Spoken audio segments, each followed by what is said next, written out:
네, 지금 받으신 거기다 이제 주소를 좀 잘 써줬으면 좋겠습니다. 그래서 주소가 이제 좀 이렇게 애매해가지고 반송되는 경우가 상당히 많아요. 그래서 주소는 좀 또박또박 써주시고, 또 가급적 고시원 주소라든가 독서실 주소는 안 썼으면 좋겠습니다. 왜냐하면 가기는 가도 여러분 손에 도착하는 확률이 떨어집니다. 왜냐면 다른 분들이 이렇게 막 가져가 버리는 경우가 많아요. 그래서 가급적 집 주소를 썼으면 좋겠습니다. 또 여러분 가운데 또 이제 또 이렇게 돌아다니시는 분이 있죠. 오늘은 이곳이요, 내일은 저곳이요, 이런 분들이 있는데, 요건 이제 내년 1월 한 중순쯤 가게 될 거니까, 그때 어디쯤 내가 있을 것인가. 예측을 해보시고, 뭐죠? 그 주소를 써야 될 겁니다. 물론 예측하기 어렵다면 이제, 집 주소 쓰는 게 제일, 확실합니다. 집 주소도 모른다. 그럼 어떡합니까? 그럼 고시원 주소 써야죠, 그러면요. 자, 우리 인자에 관한 책까지 봤고요. 이제 공중의 건강에 대한 죄부터, 그 다음에, 페이지상으로, 1611페이지까지 국교에 관한 죄, 거기까지는 이제 성풍속에 관한 죄를 제외하고는, 아주 거대한 출제 공백이 존재하는 그런 부분입니다. 그렇죠? 그래서 이제 한 진짜 30년에 한 번 좀 나오는 이제 그런 부분이에요. 그러니까 여기서 이제 성풍속에 관한 죄를 중심으로 좀 정리하시면 충분할 것이라고 생각이 됩니다. 그래도 이제 다른 부분도 약간 우리가 실수할 부분들이 있기 때문에 그런 걸 중심으로 정리를 좀 하면서 넘어가기로 하겠습니다. 1532페이지 제3장 공중의 건강에 대한 죄가 있는데 여기는 음용수에 관한 죄와 그 다음에 이제 아편에 관한 죄가 있습니다. 이건 생략을 하겠습니다. 이건 좀 중심으로 쭉 한번 읽어보시면 되기 때문에 별로 중요하진 않아요. 그러니까 생략을 하고요. 그 다음에 이제 사회 도덕에 대한 죄에서 제일 절 성풍속에 관한 죄. 자, 요 부분이 좀 중요합니다. 줄제비전이 약간 있어요. 지금 우리 사회가 좀 그렇죠. 지금 성적인 문제에 대해서 너무 좀 개방적이고 또 문란하고 또 인터넷 등을 통해서 또 음란물이 범람하는 그런 이제 사회이기 때문에 성풍속에 관한 죄는 상당히 좀 시사성이 있는 부분이고 또 우리들이 앞으로 또 고민을 해봐야 될 그런 부분이기도 합니다. 여러분이 앞으로 또 법정이 돼서도 어느 정도까지 허용할 것이고 어느 것을 또 이제 금지할 것이냐 굉장히 예민한 문제입니다. 그렇기 때문에 좀 이건 문제가 중요한 문제라고 생각됩니다. 자, 먼저 간통죄부터 보겠습니다. 배우자 인자가 간통하거나 그와 상간함으로써 성립하는 범죄가 간통죄입니다. 자, 여러 가지 성격이 있는데 일단 배우자 있는 자가 주체가 됩니다. 그래서 진정 신분범의 성격을 갖습니다. 또 간통을 혼자 할 수 없고 반드시 상대방이 필요하죠. 필요적 공범의 성격을 갖습니다. 즉각 머릿속에 뭐가 진화가 됩니까? 배고프다 하시는 거 지나면 안 되고요. 필요적 공범이니까 내부 참가자 상호간에는 공범 규정 적용할 수 없고 그러나 외부 관한자에게는 가능하다. 그러나 간통죄는 공동 정범은 안 된다고 봅니다. 외부 관한자에게. 왜냐하면 이건 자수범적 성격을 갖고 있기 때문에요. 그러나 교사범이나 방조범은 가능하다고 봅니다. 또 이제 자수범이니까 지금 말씀대로 그 자수적 실행이 없는 이제 간접 정범이라든가 공동 정범은 성립할 수 없는 범죄가 되는 겁니다. 입법주의 문제, 또 그다음에 존폐론 문제, 간통죄 페이지 여론이 상당히 좀 강하긴 합니다만 아직은 좀 아니다는 입장이죠. 얼마 전에 헌법재판소도 아직은 위헌이 아니다라고 판시를 했습니다. 자, 그럼 이제 객관적 구조론께서 주제를 봅시다. 간통죄 주제는 배우자 있는 자 및 그와 상간하는 자입니다. 여기서 배우자는 법률상의 배우자를 말합니다. 자, 동거 여부는 불문합니다. 따라서 아무리 성대한 결혼식을 올리고 함께 동거를 하고 또 아이까지 낳고 살았을지라도 혼인신고가 되어 있지 않다면 법률상의 배우자는 아니죠. 이때는 다른 여자, 다른 남자하고 성관계 가져도 간통죄 구성요건 해당성이 없습니다. 왜냐하면 법률상의 배우자 있는 자는 아니기 때문입니다. 자, 그거 조심해야 됩니다. 그래서 법률상의 배우자 있는 자가 본죄 주체가 된다는 것입니다. 자, 밑에 재미교포 간통 사건을 보겠습니다. 갑과 을려는 미국으로 이주하여 미국 메릴랜드 주법에 따라 혼인을 하였으나 우리나라 호적부에 따른 혼인신고를 하지 아니한 채 동거하다가 각각 미국 국적을 취득함으로써 대한민국의 국적을 상실하였는데 국갑은 혼자 우리나라에 들어와 더블대학교 한의과에 입학하고 병녀와 결혼식을 올리고 함께 동거해왔다. 자, 이제 간통이 될 것이야 문제입니다. 자, 간통이 되기 전 갑을 배우자 있는 자로 볼 수 있어야 됩니다. 그런데 이 사람들은 한국법에 따라서 결혼하는 것이 아니라 미국법에 따라서 결혼했고 또 한국의 호적법에 따라서 혼인신고도 되어 있지 않다는 겁니다. 이런 사람을 법률상의 배우자 있는 자로 볼 것이냐 이것이 문제가 되는데 자 우리 편에는 호적법상으로 혼인신고가 되어 있지 않을지라도 이 사람들은 미국 사람들이고 미국 사람들이 미국에서 적법한 혼인을 했다면 이 경우도 법률상의 배우자인 자로 봐야 된다고 판시를 했습니다. 그래서 갑에게 간통죄 성립을 인정을 했습니다. 근데 배우자 있는 자의 상간자, 그 상대방은 반드시 배우자가 있을 필요는 없습니다. 그래서 상대방은 미혼이었을지라도 간통죄는 성립하게 되는 겁니다. 근데 상간자에게도 배우자가 있는 경우가 있죠. 즉 유부남과 유부녀가 만나서 간통을 하는 경우도 있을 겁니다. 자, 이런 경우를 이중 간통이라고 말합니다. 어떤 유부녀, 어떤 유부남이 만나가지고 딱 1회 간음했습니다. 자, 1회. 그러나 이 유부남과 유부녀에게는 각각 2개씩의 간통죄가 성립하게 됩니다. 2개씩. 자, 왜 2개가 되는가를 이해를 해야 되는데, 자, 조문을 보겠습니다. 241조 1항. 배우자 있는 자가 간통한 때는 2년 이하 징역에 처한다. 그와 상관한 자도 같다. 자, 이 유부남의 입장에서 생각해봅시다. 유부남, 배우자 있는 자죠. 그래서 241조 1항 전문에 의해서 하나의 간통죄가 됩니다. 또 유부녀도 마찬가지죠. 배우자 있는 자로서 241조 1항 전문에 의해서 하나의 간통죄가 되는 겁니다. 그런데 후문의 간통죄도 있죠. 뭡니까? 상간한 자도 같다는 규정입니다. 그래서 이 유부남은 유부녀의 상간자로서 후문에도 한번 해당되는 것이고 또 유부녀도 이 유부남의 상간자로서 후문에도 한번 해당되는 겁니다. 따라서 하나의 행위가 전문에 한 번, 후문에 한 번. 그러니까 2개의 죄가 된다는 겁니다. 행위는 하는데 2개의 죄다. 그래서 상상적 경합이 되는 것이고 유부남도 마찬가지죠. 상상적 경합이 성립하게 된다는 것입니다. 이런 것을 이중간통이라고 말합니다. 행위는 간통이고 특별히 설명드릴 건 없을 겁니다. 또 간통죄는 행위 표준에 따라서 성경의 수를 기준으로 결정을 합니다. 그러나 이것이 연속법이라든가 접속법의 요건을 갖추면 포괄적으로 하나의 죄가 되는 겁니다. 그래서 성경의 수를 기준으로 한다는 것은 연속법이나 접속법의 요건을 갖추지 못했을 때 그렇다는 겁니다. 그거 좀 주의하시기 바랍니다. 또 간통죄는 대표적인 친고죄죠. 그래서 범인을 알게 된 날로부터 6개월을 경과하면 고소를 못하고 6개월 전에 고소를 해야만 됩니다. 거의 간통고소가 유효한 경우와 무효한 경우가 나와 있는데 사실 이건 소송법적인 문제입니다. 그러니까 참고로 보시기 바라고 그런 분이 출제가 된 적도 있긴 한 건데 참 이런 건 답답합니다. 출제하시는 분이 형법적 문제인지 소송법적 문제인지도 구별을 못하고 있어요. 소송법적인 걸 형법 문제 딱 출제해버리고 그거 어떡하는 겁니까 도대체. 그렇죠? 하여튼 어쨌건 요거 참고 삼아 읽어보시면 됩니다. 근데 간통의 종용과 유소의 문제가 있습니다. 자, 간통죄에서 제일 중요한 부분이에요. 241조 2항을 한번 보겠습니다. 자, 241조 2항. 전환이되는 배우자의 고소가 있어야 논한다. 친고죄란 말입니다. 단, 배우자가 간통을 종용 또는 유소한 때는 고소할 수 없다고 되어 있습니다. 여기서 종용이라는 것은 간통에 대한 사전 승낙을 말하고 또 유서라는 것은 간통에 대한 사후 승낙을 말합니다. 자, 이때 이제 고소할 수 없다고 되어 있습니다. 승낙이 있으면 고소할 수 없다. 그렇게 되어 있는 겁니다. 자, 이런 예를 한번 생각을 해봅시다.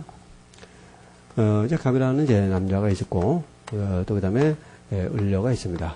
두 사람은 부부지간입니다. 근데 을려가 이제 중병에 걸려 있고, 오랜 동안 이제 병원에 입원해서 투병 생활을 하고 있고, 남편은 이제 을려를 이제 헌신적으로 뒷바라지를 하고 있습니다. 어제가 울려는 남편은 굉장히 좀 미안한 생각을 갖고 있습니다. 남편이 뭐 맨날 뭐 독수 공부만 하고 있으니까 미안한 마음을 좀 갖고 있긴 하겠죠. 그래서 오늘 을려가 남편한테 진지하게 말하는 겁니다. 아주 진지하게. 당신, 그 성적인 욕구를 어떻게 해결하고 있습니까? 내가 동의할 테니까 다른 여자 만나서 어떻게 하룻밤 보내는 거 괜찮아. 이렇게 얘기하는 겁니다. 자, 그래서 간통을 뭡니까? 동의한 거죠. 승낙을 한 거죠. 그래서 갑은 을의 승낙을 받아가지고, 그래가지고, 예를 들어서 병이란 여자를 만나가지고, 간통을 했다는 겁니다. 이때 이제 갑의 행동을 어떻게 평가됩니까? 자, 승낙을 받았으니까 간통죄 구속요건에 해당하지만 피해자 승낙에 의해서 위법성이 조각돼서 무죄가 되는 것일까요? 자, 이 승낙은 위법성을 조각할 수가 없습니다. 이 사안에서. 왜 그럴까요? 피해자의 승낙이 위법성을 조각할 수 있는 것은 개인적 법익으로 제한됩니다. 근데 간통죄는 성풍속이라는 사회적 법익을 보호하기 위한 범죄입니다. 사회적 법익은 개인이 함부로 처벌할 수 있는 것이 아닙니다. 따라서 이때는 승낙이 있을지라도 위법성이 조각되지 않습니다. 그럼 위법하고 또 특별한 책임 조각세도 없으니까 책임도 인정되고 간통죄 자체는 성립을 합니다. 그러나 갑은 처벌은 안 돼요. 왜 처벌이 안 될까요? 자, 이 사전 승낙은 간통의 종용인데 이 종용을 하면 어떻게 된다고 형법이 되어 있습니까? 고소할 수 없다고 되어 있어요. 그래서 승낙을 해버리면 고소권이 소멸됩니다. 그래서 고소권이 없으니까 소추 조건을 갖출 수가 없기 때문에 검사는 공소 제기를 못하고, 자, 공소 제기를 했을지라도 법원은 공소 기각 판결로 소송을 종결시키게 됩니다. 유죄 판결을 할 수 없다라는 것입니다. 처벌은 안 받게 됩니다. 어쨌든 처벌받지 않는 이유가 위법성이 조각되기 때문이 아니라 소추 조건 결여 때문이라는 거. 자, 그 점을 주의하시기 바랍니다. 자, 근데 우리 그 판례는 이 종용, 사전 승낙의 의미를 조금 넓게 해석합니다. 당신 간통해도 좋아. 물론 이것도 종용이겠죠. 그러나 그런 말을 안 했을지라도 우리 판례는 이혼 의사의 명백한 합치, 이것도 간통의 종용으로 해석합니다. 이혼 의사의 명백한 합치. 자, 그 판례를 봅시다. 오른쪽에 판례 연구입니다. 갑과 관련은 법률상 부부인데 갑은 병녀의 간통으로 인해서 유죄 확정 판결을 받았다. 의뢰는 이 간통을 이유로 갑을 상대로 이혼 및 위자료 청구 소송을 제기하였고, 자, 여기까지 어떻게 되는가 하면 갑이 이제 간통을 했다는 겁니다. 근데 갑은 극구 부인을 했어요. 절대 간통 안 했다고 잡아떼는 겁니다. 이 남편이. 어쨌든 갑은 간통으로 유죄 판결을 받았어요. 또 을려는 이제 남편에서 이혼 소송을 제기했는데 갑은 이혼 못 하겠다는 겁니다. 왜? 나 간통 안 했다. 간통 안 했는데 왜 이혼하느냐? 그래서 이혼도 못 하겠다고 하는 겁니다. 그러니까 이제 합의 이혼이 안 되니까 소송으로 갈 수밖에 없는 거죠. 그래서 우리가 이제 소송을 제기했어요. 이렇게 시간을 끌다가, 자, 그 다음 봅시다. 위 소송 중 갑의 소송 대리인이 심리기일에 출석하여, 변호사가 나왔겠죠. 그 같은 간통 사실을 인정하고, 자, 지금까지 계속 하다가 시인한 겁니다. 그래, 사실 했다라고 이제 시인한 것이고, 그래, 또 이혼하자. 자, 이혼에 응하기로 진술했다는 겁니다. 자, 을려는 이혼을 원했고, 갑은 이혼을 원치 않았습니다. 근데 나중에 갑이 태도를 변해가지고 이혼에 응했죠. 이혼에 응했다는 것이 무엇을 의미하나요? 갑과 을려 사이에 이혼 의사가 명백하게 합치됐다는 것을 의미하는 거죠. 자, 이걸 판례는 간통의 사전 승낙인 종용으로 이해합니다. 자, 그럼 을려는 갑의 간통을 승낙한 겁니다. 승낙한 거예요. 그 다음 봅시다. 승낙 이후에 이혼 심판이 확정되기 전, 자, 이혼 심판이 확정되기 전이라는 소리는 아직은 법률상으로 부부라는 소리입니다. 법률상의 부부인데 갑이 병녀, 다른 여자 동침하자. 그럼 간통이죠. 법률상의 배우자 있는 자가 배우자가 아닌 다른 여자가 동침했으니까 이건 간통죄가 성립하게 됩니다. 을려 이를 알고 다시 갑을 간통죄로 고소했다. 근데 고소 못하죠. 왜 못합니까? 이혼 의사의 명백한 합치가 있었고, 그건 간통의 종용이 되는 것이고, 간통의 사전 승낙이 되는 것이고, 사전 승낙이 있었다면 고소권이 소멸해 버립니다. 따라서 이 고소는 적법한 고소가 아니기 때문에 결국 소추 조건 결여로 인해서 이제는 공소 기각 판결을 할 수밖에 없는 겁니다. 고소할 수 없는 거예요. 또 고소는 위법한 것입니다. 자, 하여튼 그래서 종용의 의미를 조금 넓게 해석하고 있다는 거 주의하시기 바랍니다. 자, 두 번째가 이제 유서인데, 유서는 사후 승낙을 말합니다. 자, 이런 예를 한번 생각을 해봅시다. 이제 감남하고 을려가 있었습니다. 자, 만나가지고, 한 1년 동안, 연애를 하다가, 두 사람이 결혼을 했어요. 그래서 법적인 이제 부부가 된 겁니다. 근데 갑은 이제 비밀을 가지고 있었어요. 감남은 사실은 다른 여자가 있었습니다. 병이라는 여자가 있었어요. 그래서 이제 이 병의 여자는 한 5년 전부터 사귀어왔던 여성입니다. 근데 우리는 만난 지 1년밖에 안 되죠. 1년 만에 결혼했다 그러죠. 그래서 5년 전부터 사실은 갑과 병은 이제 어떤 그런 성관계를 가져왔고, 결혼한 이후, 요 1년 동안에도 을몰래 만나가지고 갑과 병은 성관계를 가져왔다는 겁니다.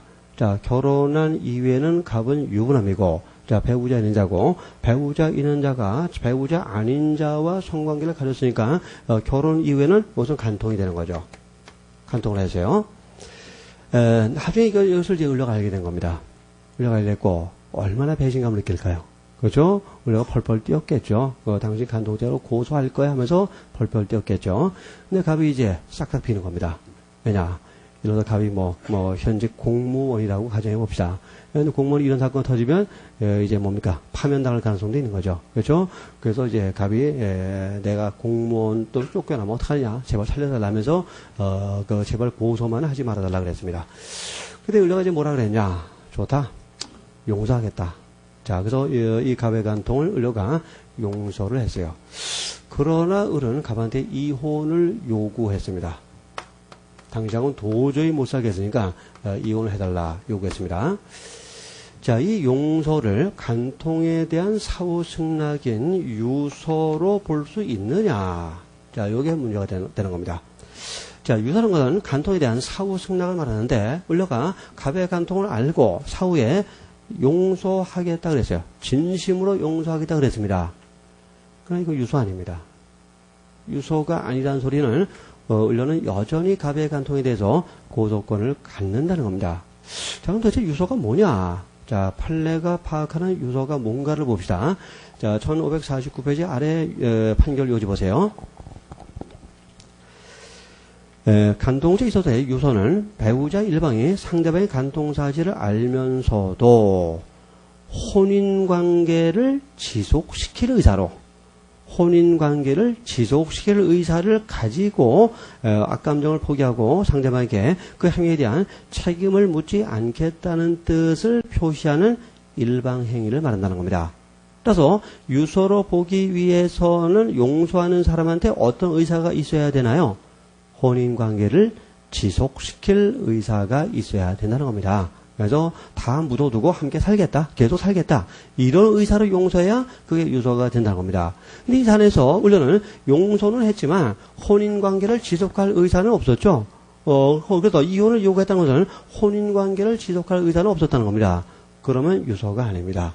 유서가 아니라면 을려는 여전히 이 간통에 대해서 고소권을 가지고 있는 겁니다. 자, 유서의 의미를 정확하게 이해를 하세요.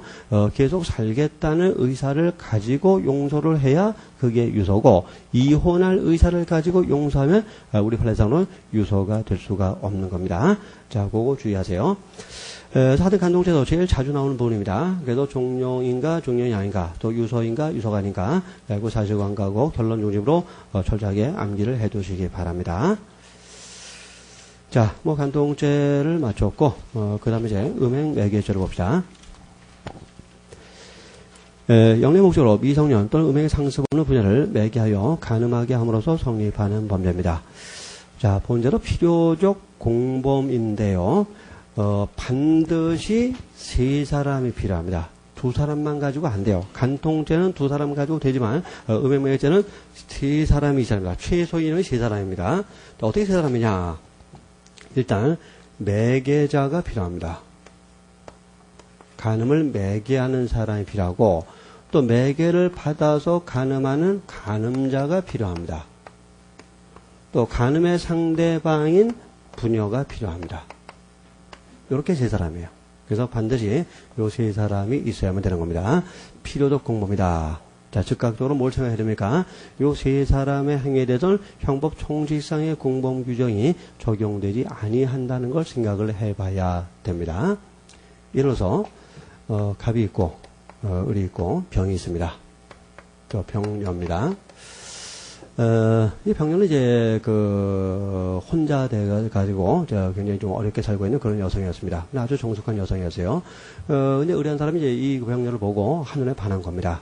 그래서 병녀 친구 갑한테 부탁을 하는 겁니다. 하룻밤만 잘 수 있게 네가 주선 좀 해달라. 근데 병녀는 안 된다고 하는 겁니다. 갑은 안 된다고 하는 겁니다. 그럴 수가 없다. 거절하는 겁니다.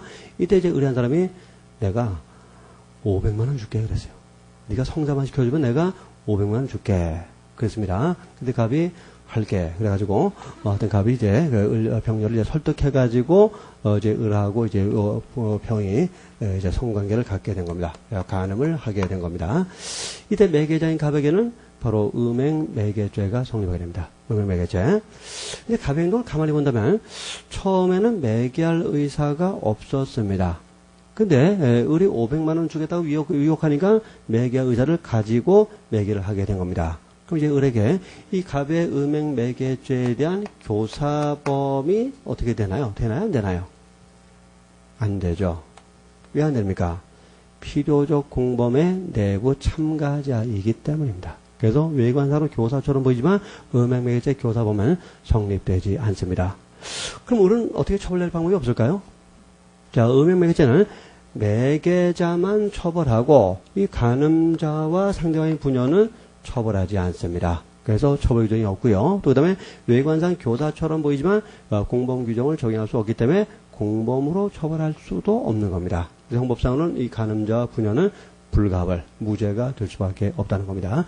그런 거 이해를 해주시면 됩니다. 그 외 나머지는 특별히 설명드릴 건 없어요. 그 외 나와 있는 내용대로 쭉 한번 읽고 내용을 정리하시면 되는 겁니다. 이 구조만 잘 파악하시면 충분하다고 생각이 됩니다. 자, 그러면 음화 등 반포, 판매, 임대, 공연, 전지죄를 보겠습니다. 음화 문서, 도화, 필름, 기타 물건을 반포, 판매 또는 임대하거나 공연의 전시 또는 상영함으로써 성립하는 범죄입니다. 자, 여기서 가장 중요한 요소는 음란성이라는 요소입니다. 자, 음란성이란 그 내용이 사람의 성욕을 자극 흥분시키는 것으로서 보통의 성적 수치점을 해하고 선량한 성적 도의관념에 반하는 것을 말합니다. 자, 음란성에 대한 통설과 판례의 정의입니다.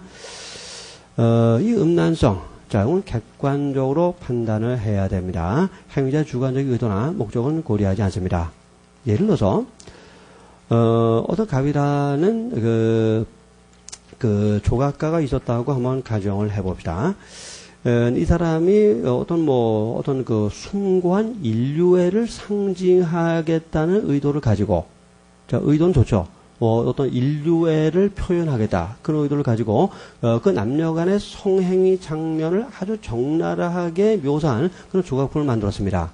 자, 이 음란성 여부를 어떻게 판단합니까? 그 다음에 의도를 고려합니까? 고려하지 않습니다. 자, 주관적으로 무슨 목적으로 만들었냐? 그걸 고려하지 않고, 객관적으로 판단합니다. 객관적으로 보통 사람들이 보고, 애그망측해 하면 뭡니까? 음란성이 인정된다는 거죠. 그렇죠? 그래서 주관적인 의도나 목적은 고려하지 않고 객관적으로 판단한다는 거 주의하시기 바랍니다. 또 판단 주체가 정상적인 성관념을 가진 보통 사람입니다. 아주 예민한 사람이 아니라 보통 사람들 기준으로 그 사람들이 좀 뭔가 좀 성적 수치심을 느끼고 성적 도의관념에 반한다고 느끼면 그건 음란성이 인정이 되는 겁니다. 또 그다음에 우리가 이제 영화라든가 비디오라든가 소설이라든가 이런 거 보다 보면 전체적으로 내용이 상당히 좋은데 특정 부분이 아주 음란한 부분이 나오는 경우가 있어요. 그래서 성행위 장면을 아주 세밀하게 묘사를 한다든가 그런 경우가 종종 있습니다. 저도 한번 그런 난처한 경우를 한번 당한 적이 있었어요. 저희 이제 꼬마들하고 한번 전쟁 영화를 보고 있었어요. 이 전쟁은 완전히 정통 전쟁 영화라서 여자가 한 명도 안 나옵니다. 완전히 그냥, 완전히 남자들만 하면 그런 영화를 셋이서 소파에 앉아가지고, 보고 있었어요. 초등학교 다닐 때. 근데 갑자기 진짜 성행위 장면이 톡 튀어나오는 겁니다. 미군이 무슨 독일군 포로 여성하고 이렇게 정말 장면이 종나는 장면이 갑자기 톡 튀어나와요. 정말 그럴 줄은 몰랐거든요. 전혀 생각을 못 했어요. 근데 두 녀석이 딱 보고 있는 겁니다. 그래서 순간 제가 어떻게 했을까요? TV를 막 가리고 뭐 이럴 수는 없었고, 그래서 제가 순간적으로 튀어나온 말이 엎드려! 그랬어요. 그래서 탁 엎드리더라고요. 엎드려가지고. 그래서 제가 이제 기대자 리모컨 찾아가지고 막 앞으로 돌렸죠. 앞으로 돌려가지고. 그래서 이제 아빠 지나갔어요? 지나갔어요? 그래서 지나갔어. 이제 거기에 들어와서 그걸 본 적이 있는데 어제 화가 나더라고요. 막 나중에는. 아니 무슨 영화를 이따위로 만들어가지고 사람 깜짝 놀라게 만들어가지고. 그렇죠? 근데 봅시다. 그 장면 딱 띄어내서 보면 음란하죠. 정말 적나라하게 묘사해서 성행위 장면을. 그렇죠? 그럼 그 영화는 음란한 영화입니까? 그런 건 아니라는 거죠. 자, 음란한 영화는 부분을 가지고 판단하는 것이 아니라 전체를 놓고 본다는 겁니다. 이것을 전체적 고찰 방법이라고 말합니다. 그래서 작품의 일부를 떼서 보는 것이 아니라 전적인 관련성 속에서 보는 겁니다. 그래서 일부 음란성이 있을지라도 다른 부분의 작품성이 이 음란성을 상쇄시킬 수도 있다는 겁니다. 일단 전체로는 음란성이 없는 물건으로 평가될 수가 있다는 겁니다. 이것을 전체적 고찰 방법이라고 말합니다. 또 이제 문제가 되는 것이 과학서나 예술작품과 음란성의 문제입니다. 자, 예를 들어서 어떤 이제 갑이라는 의사가 있었는데, 이 사람이 이제 그 남녀 간의 성행위에 대해서 의학적으로 아주 상세하게 연구를 해가지고 논문을 하나 썼습니다. 자, 이게 음란한 문서일까요? 아닐까요? 자, 이 사람은 굉장히 그 의학적으로 접근한 겁니다. 의학적으로 접근했지만 일반인이 읽어보기엔 굉장히 망측한 그런 내용이 상당히 많다는 겁니다. 자, 여기서 이제 과학성과 음란성이 양립할 수 있느냐 없느냐 이런 문제가 되는데 양립할 수 있다는 것이 우리 다도가 판례의 태도입니다. 그래서 과학성과 음란성은 차원을 달리하는 개념이라는 거죠. 그래서 과학성이 있다고 해서 예술성이 있다고 해서 음란성이 부정되는 건 아니라는 겁니다. 그래서 과학성이나 예술성이 인정될지라도 음란성이 인정될 수도 있다는 게 우리 다도가 판례의 태도입니다. 그리고 상대적 음란성 이론이라는 것이 있습니다. 자, 음란성은 상대적으로 평가해야 된다는 거죠. 그래서 어떤 경우에는 음란하다고 말할 수 있지만 어떤 경우에는 음란하지 않다고도 말할 수가 있다는 겁니다. 똑같은 작품을 놓고. 자, 그래서 이 작자나 출판사의 의도라든가 광고 선전의 방법이라든가 하도 여러 가지를 고려해서 똑같은 작품이지만 어떤 경우는 음란할 수도 있고 어떤 경우는 아닐 수도 있다는 이론. 이걸 상대로 음란성 이론이라고 말합니다. 그러나 우리 다도는 인정하지 않아요. 일단 명확하지 않죠. 또 불합리하죠. 그 전체가 불합리하기 때문에 음란성은 절대적으로 평가해야지 이렇게 상대로 평가하는 것은 옳지 않다는 게 우리 다도의 태도입니다.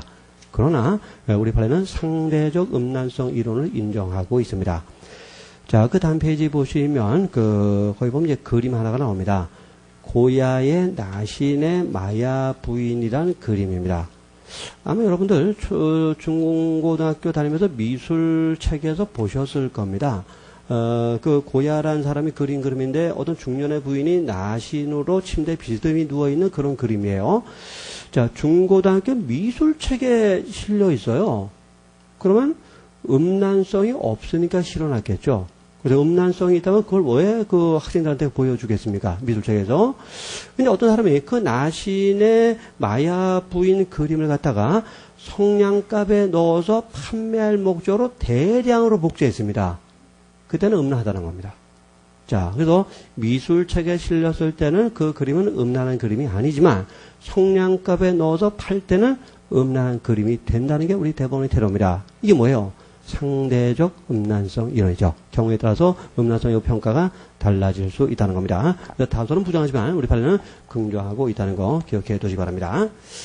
이것이 음란성에는 문서, 도화, 필름, 기타 물건이 본질의 격차가 되는데, 자, 기타 물건 속에 우리 다소는 컴퓨터 프로그램도 포함된다고 해석하고 있습니다. 판례는 반대 입장이에요. 판례는 컴퓨터 프로그램 파일은 음란한 물건이 아니라고 봐서 음악 판매자가 아니라 전기통신기본법 위반죄로 처벌해야 된다는 것이 판례의 태도입니다. 다소하고 좀 다릅니다. 기타 행위는 뭐 특별히 설명할 거 없죠. 반포, 판매, 임대, 공연, 전시, 상영 쭉 한번 읽어보시면 됩니다. 음악 등 제조 등 제도 쭉 보시면 되고요. 그 다음에 이제 공연 음란죄를 보겠습니다.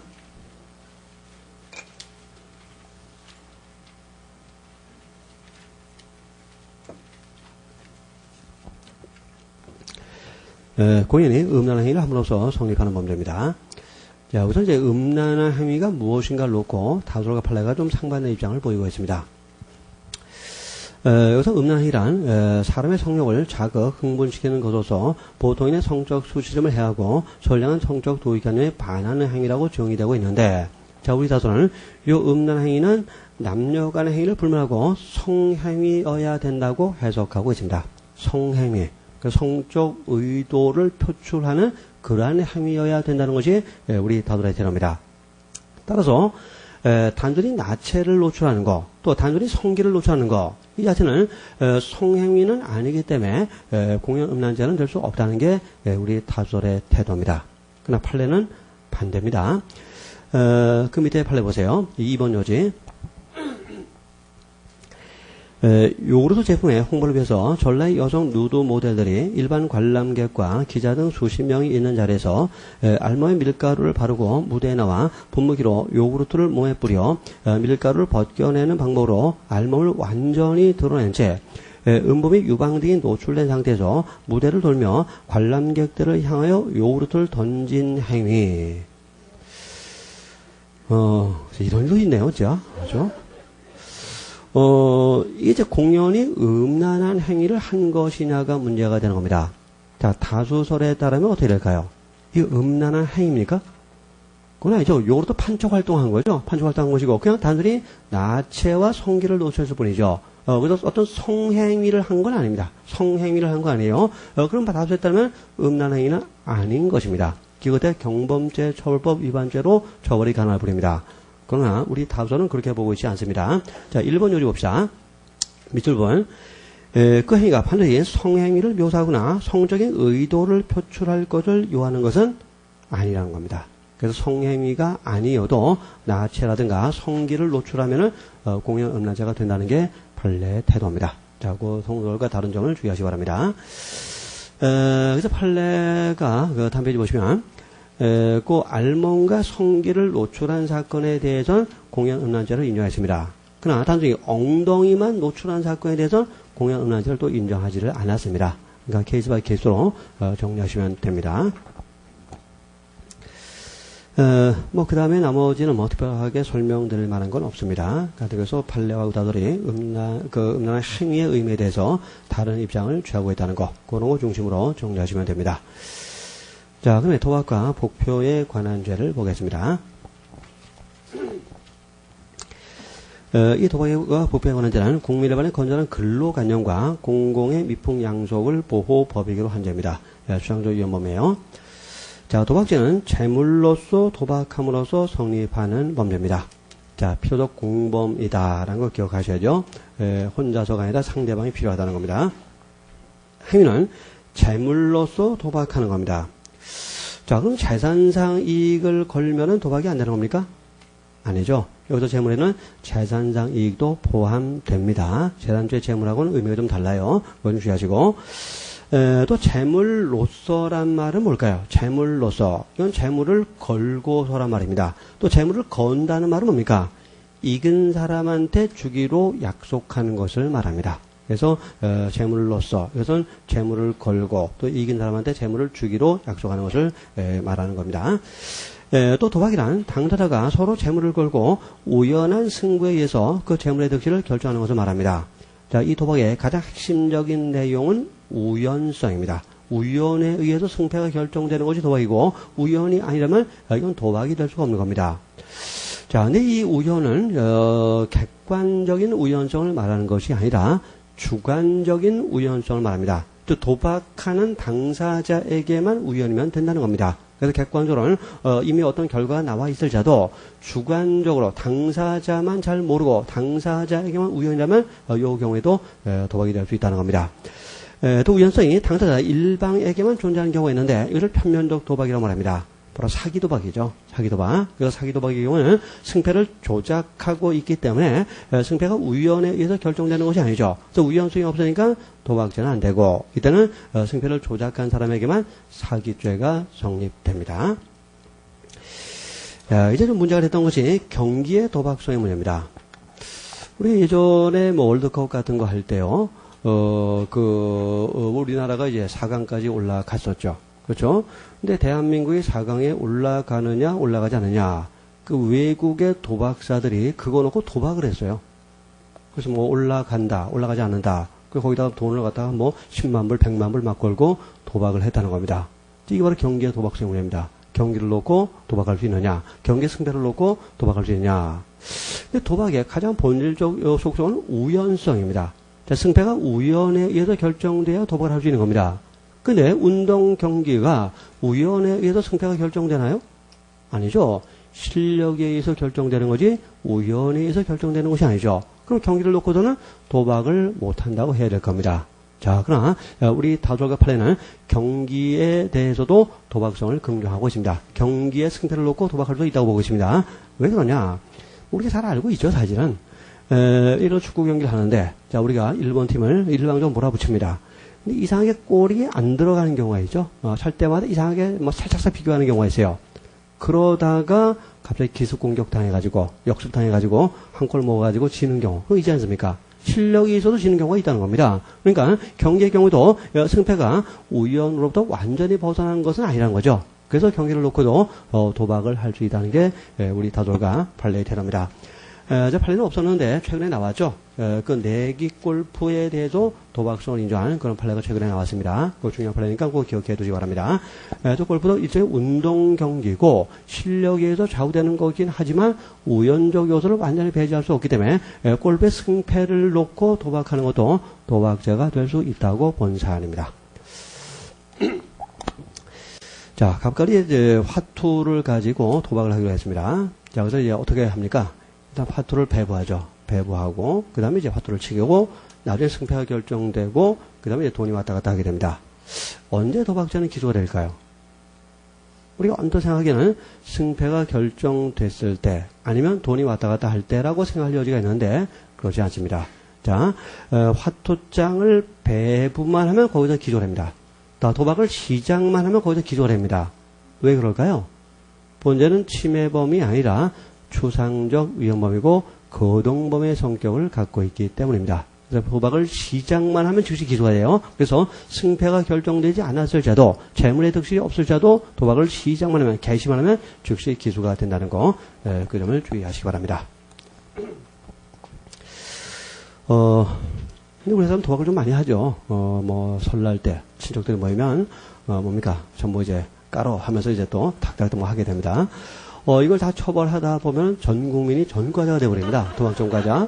이건 좀 곤란한 문제죠. 그래서 도박을 어느 정도 허용해 줄 수밖에 없는데, 그게 이제 우리 형법에 있다는 겁니다. 246조 1항 단서를 보시면 뭐라고 되어 있습니까? 일시 오락 정도에 불과할 때에는 예외로 한다. 처벌하지 않겠다는 겁니다.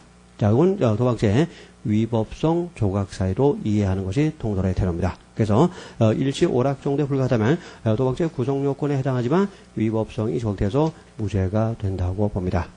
뭐 별로 어려운 내용은 아니니까 쭉 읽어보시기 바라고, 뭐 상습 도박죄는 마찬가지죠. 상습성 때문에 가중처벌되는 겁니다. 그 상습 도박죄에선 그 법정형을 좀 주의를 해야 됩니다. 법정은 원래 중요한 건 아니지만 이거 좀 조심해야 됩니다. 예를 들어 상습 절도다. 자, 독자적인 법정형을 정하지 않고 있고, 뭐, 형계 2분의 1을 가정한다. 이런 식으로 정하고 있습니다. 그래서 일반적인 상습범은, 보통 범죄 형기를 기초로 해서 그것을 가중하는 방식을 취하고 있습니다. 그러나 상습 도박죄는 그렇게 가중하는 방식을 취하지 않고 독자적인 법정형을 규정해 놓고 있습니다. 왜 그럴까요? 이유가 있죠. 자, 단순 도박죄는 벌금 과료밖에 안 됩니다. 가중해봤자 징역을 선고할 수 없게 됩니다. 그래서 상습 도박죄는 징역 벌금을 따로 규정을 해 놓은 겁니다. 그런 거 어떤 문제 보니까 모의고사 문제에 나오기도 하더라고요. 그러니까 이런 것들도 기억을 해 두시기 바랍니다. 다음에 이제 도박 개장죄입니다. 영리 목적으로 도박을 개장함으로써 성립하는 범죄입니다. 도박을 개장한다. 약간 이상한데 도박장을 개장하는 겁니다. 도박장을 개장하는 거예요. 그래서 일본 형법을 보면 도박장 개장죄라고 되어 있어요. 그 도박 개장이 더 낫지 않습니까? 그죠? 근데 하여튼 우리 형법은 도박 개장이라고 하고 있어요. 이 도박 개장이란 스스로 도박의 주재자가 되어 그 지배하에 도박의 장소를 개설하는 것을 말합니다. 따라서 주재자가 되지 못했다면 도박 개장죄는 안 됩니다. 자, 이런 예를 생각을 해봅시다. 어떤 갑이라는 사람이 있는데 이 사람이 저 시골에 한적한 곳에 별장을 하나 가지고 있습니다. 별장. 근데 을이라는 도박꾼이 와서 그 별장을 좀 빌려달라는 겁니다. 경찰의 단속을 피해서 몰래 도박할 장소가 필요하니까 그 별장을 좀 빌려달라는 겁니다. 근데 갑이 빌려줬어요. 키를 넘겨줬습니다. 그래서 을이 거기서 도박을 하고 그 다음에 이제 갑에게 이제 이용료를 지불했습니다. 자, 갑에게 도박 개장죄가 됩니까? 아니면 을의 도박을 방조하는 거니까 도박죄 방조범이 되는 것입니까? 이거 어떻게 구별하죠? 도박의 주재자가 됐느냐 그렇지 않냐 이것을 가지고 구별합니다. 그래서 갑이 이 도박 장소를 지배했다면 즉 도박의 주재자가 됐다면 도박 개장죄만 성립하고 도박죄 종범은 성립하지 않아요. 그런데 이 사안에서는 단순히 장소만 빌려줬을 뿐이지 갑이 도박의 주재자가 된 것은 아니었죠. 따라서 이때는 도박죄 종범이 되는 것이 도박 개장죄가 되는 것은 아닙니다. 자, 그래서 주재자가 됐느냐, 자기의 지배하에 도박의 장소를 개설했느냐 그런 것을 잘 보시기 바랍니다. 우리 판례 인터넷 고스톱 대회도 도박 개장죄를 인정했어요. 그래서 그건 뭐 저 한번 보시면 되고, 그 다음에 도박 개장죄는 언제 기소가 되느냐? 도박을 개장하면 기소가 됩니다. 쉽게 말하면 도박장을 오픈만 하면 기소가 됩니다. 거기서 도박이 행해질 것을 요구하지는 않습니다. 그래서 도박 개장 시 오픈 즉시 기소가 된다는 거 주의하시기 바랍니다. 또 번째는 목적범으로서 영리의 목적이 필요합니다. 따라서 아무리 도박장을 열었을 때도 영리의 목적이 없었다면 도박 개장죄는 안 되고 일단 도박죄 방조범이 성립하게 됩니다. 영리의 목적을 요구한다는 거 주의하시기 바랍니다. 자, 그 다음에 이제 복표 발매 중개 취득 질러봅시다. 법령이 이해하지 않은 복표를 발매하거나 발매 중개 또는 취득함으로써 성립하는 범죄입니다. 범죄의 격체는 법령에 의하지 않은 복표입니다. 그래서 이제 도박과 복표의 차이점이 거의 정리가 되어 있는데요. 그거 뭐 보시면 되고, 판례가 딱 하나 있어요. 그 다음 페이지 나오는데 광고 복권도 본죄 복표가 된다는 그런 판례 사안입니다. 별로 뭐 중요한 판례는 아니니까 쭉 한번 읽어 보시면 됩니다.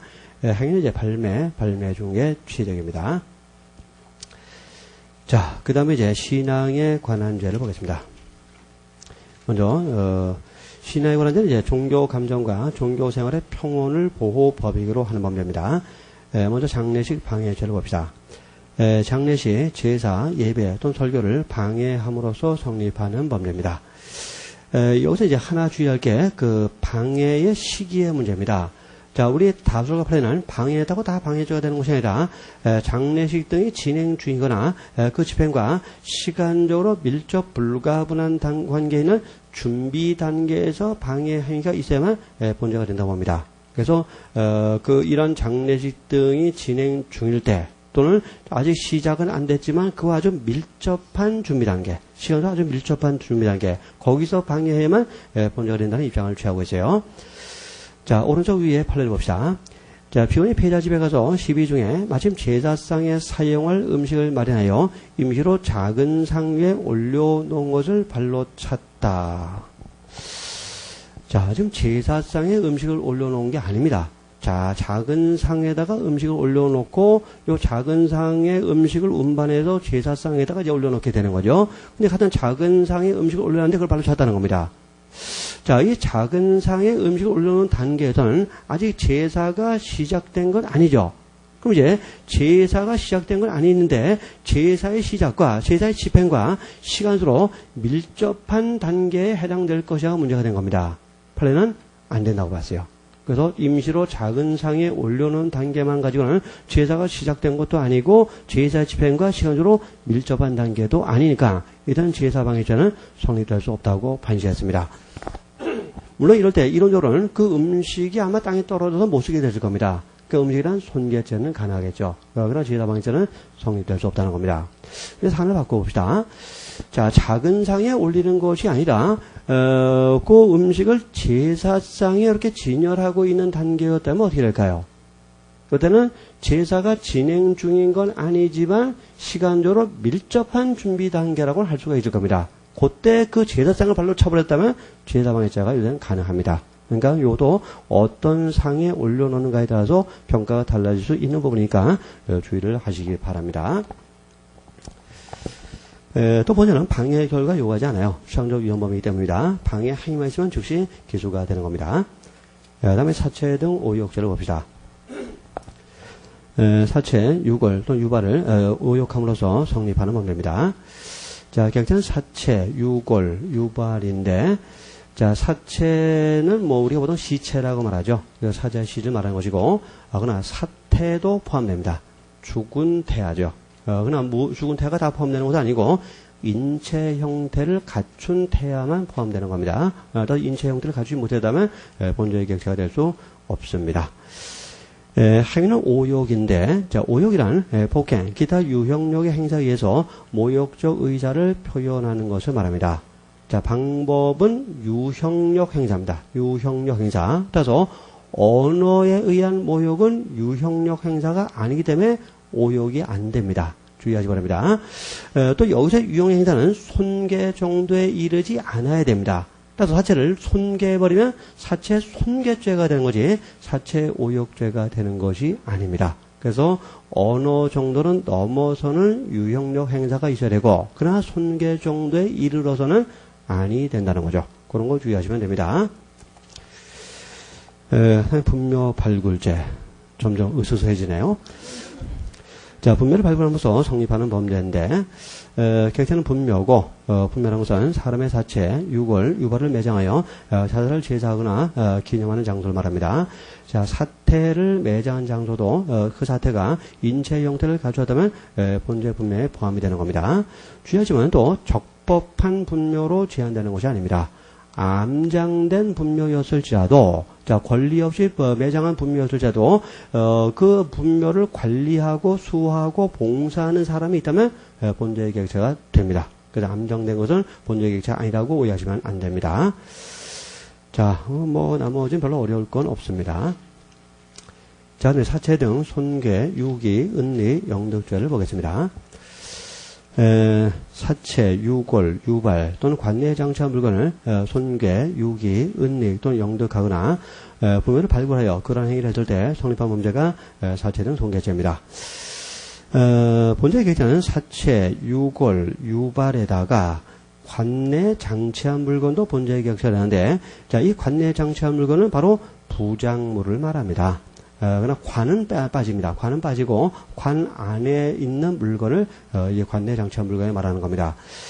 보통 장례식 할 때 그런 경우가 있죠. 그 사자가 생전에 쓰고 있던 안경이라든가 생전에 보던 성경책이라든가 사자의 지갑이라든가 사자가 아끼던 물건을 이렇게 집어넣는 경우가 있다는 겁니다. 그게 바로 부작물입니다.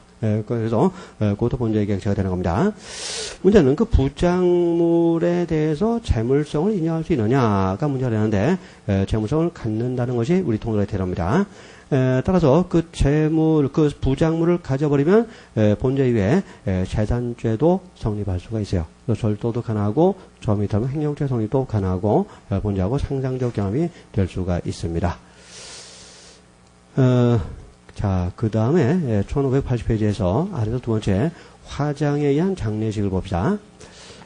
일반 화장 절차에 따라 피해자 시신을 화장하여 일반의 장례 의뢰를 가져왔다. 자, 갑이라는 사람이 있는데 의를 살해했어요. 살인죄죠. 피해자는 의뢰 사체를 어떻게 처리했느냐. 이 사람이 정식으로 장례식 절차를 치렀습니다. 그래서 화장까지 했고 3일장 했고 해서 또 매장까지 탁 해주고 분묘도 만들어주고 했다는 겁니다. 이게 이제 사체 유기 내지 사체 손괴라고 할 수 있느냐가 문제가 되는 겁니다. 자, 근데 이건 유기가 아니다라는 게 우리 판례에 나옵니다. 왜냐하면 이 사체 유기에서 유기라는 것은 사회적으로 종교적으로 정상적인 매장이라고 인정될 수 없는 방법으로 사체를 처리하는 것을 말하는 겁니다. 이 사람은 정식의 장례식 절차를 거쳤으니까 정식의 사회적으로 볼 때 매장이라고 인정할 수 있는 방법으로 사체를 처리한 거죠. 유기가 될 수 없는 거죠. 손괴가 될 수 없는 거죠. 그래서 사체 유기죄를 우리 판례가 인정하지 않았습니다. 그래서 정상적이지 않은 방법으로 사체를 처리했을 때 이때 본죄가 성립할 수 있게 됩니다. 다음에 이제 변사체 검시 방해죄를 보겠습니다.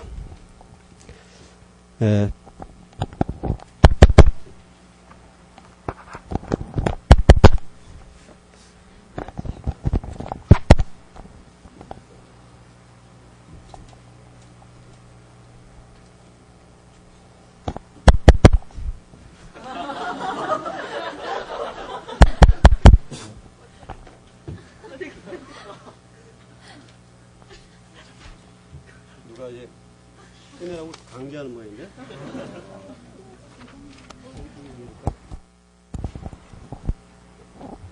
이제,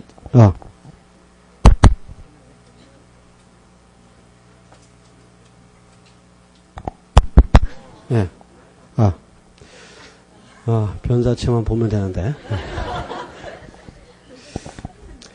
자, 변사의 사체 또는 변사의 의심 있는 사체를 은닉 또는 변경하거나 기타 방법으로 검진을 방해함으로써 성립하는 범죄입니다. 여러분이 앞으로 이제 검사가 되시거나 아니면 수사관이 되거나 법관이 되면 변사체를 검시해야 되는 경우가 있을 겁니다. 끔찍한 일이죠. 끔찍한 일이죠.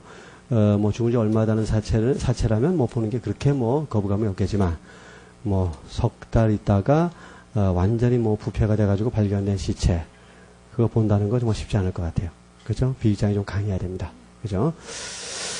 이런 경우 생각해 봅시다. 자, 골목길에서, 의뢰 시체가 발견되는데, 등에 칼이 꽂힌 채 발견됐습니다.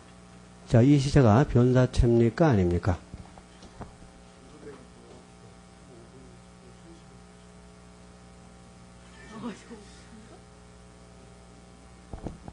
(5분) 쉬자고요? 예, 알겠습니다. 쉬는 게 아니라 조금 이따 그냥 끝낼게요. 예. 참, 좋은 일, 우리가 끝낼래니까, 하여튼 어쨌든 지금 그 등에 칼이 꽂힌 데 발견된 시체. 자, 변사체입니까? 아닙니까?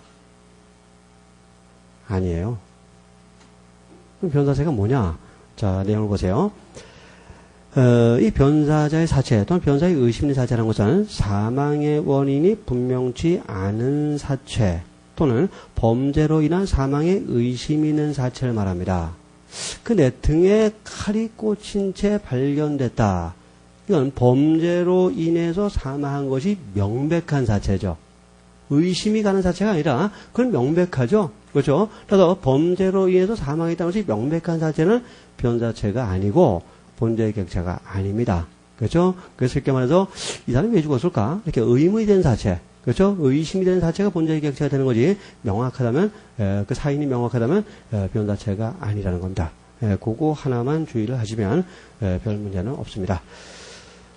어쨌든 5분 쉴 게 아니라 푹 쉬고 내일 아침에 보기로 하겠습니다. 하여튼 내일 국가적 법익에 대한 중요 부분을 중심으로 정리하겠습니다. 내일도 꼭 참석해 주시기 바랍니다. 자, 수고했습니다. 안녕히 가세요.